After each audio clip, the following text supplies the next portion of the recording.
Hi families, கலர்ஃபுல்லான தக்காளி சட்னி எப்படி அரைக்கிறதுன்னு பார்க்கலாமா? வாங்க வீடியோக்குள்ளே போகலாம்.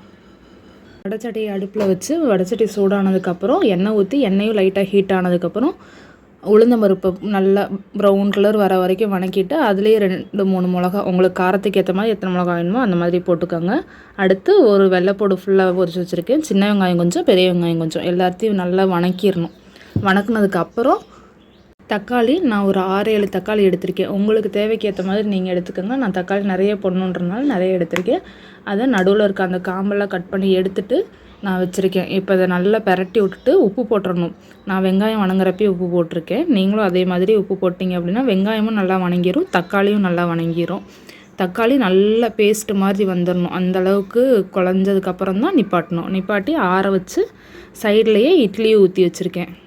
கலர்ஃபுல்லான தக்காளி சட்னி, இட்லி ரெண்டுமே ரெடி ஆயிடுச்சு. வாங்க சாப்பிட்லாம்.